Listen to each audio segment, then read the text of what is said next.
My name is Mike Burnson. I'm your neighbor from just a few blocks away on Jenny Lane.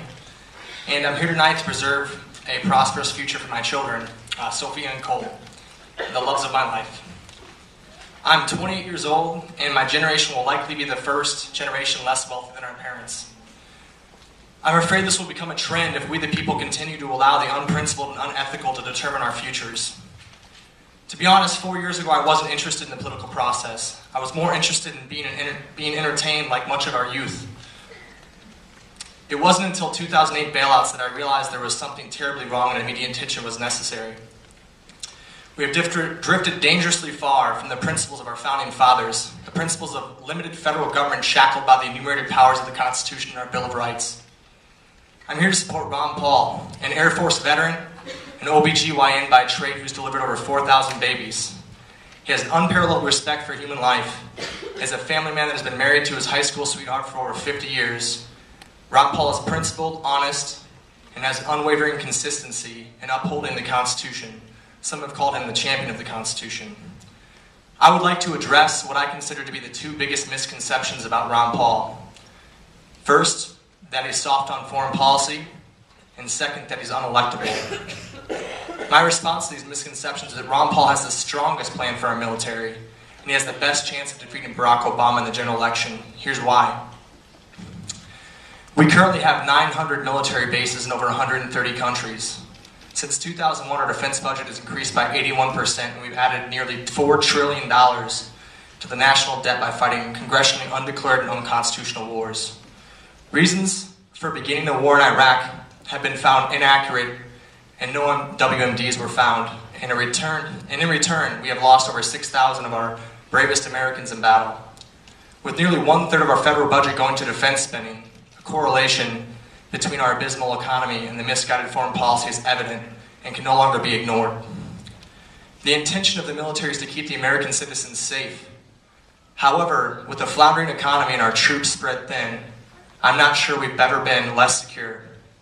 Perhaps it is time we start protecting our borders, one of which connects to one of the most unsustainable countries, second only to Pakistan, instead of protecting the borders between Afghanistan and Iraq. While it was good to honor our veterans on Veterans Day and good to show our support by putting yellow ribbon stickers on our cars, we also need to listen to our veterans, active duty military, the people on the battleground risking death and dismemberment, have donated more money to Ron Paul than all the other GOP candidates combined. Should we listen to the bureaucrats in Washington with no skin in the game, or the men and women risking their lives in combat? The reason our active duty military supports Ron Paul over the GOP candidates is because Ron Paul understands that when America is under attack, we need to go to war with congressional approval and use overwhelming force to end it quickly, therefore avoiding unnecessary casualties and eventual bankruptcy, which we may face in the near future. In regards to Iran, Ron Paul does not want them to have a nuclear weapon, but we mustn't overreact as we did in Iraq. A war with Iran and potentially its allies, China and Russia, could very well be the death nail in the great American experiment, the experiment of unfettered liberty. We must not overreact and drive our economy further into the ground. If our situation with Iran meets the conditions of the doctrine of just war, a doctrine formerly used by our military, then we will attack hard and fast with congressional approval and with the defined missions and defined end dates. This is the foreign policy Ron Paul stands by. The question should also be asked, should we really be giving Israel $3 billion annually while also giving Islamic governments over $30 billion? How is that possibly intelligent foreign policy? Ron Paul now on to electability. Ron Paul significantly outclasses Obama in any economic or foreign policy debate. How can Obama possibly justify expanding the bailouts, the wars, the police state here at home, while promising the opposite? Ron Paul is the only principled candidate that can attack Obama on these issues due to his lack of flip-flopping in these extremely important topics. Ron Paul wins the issue of war and foreign policy for the anti-war liberals, the independents, the libertarians, and constitutional conservatives.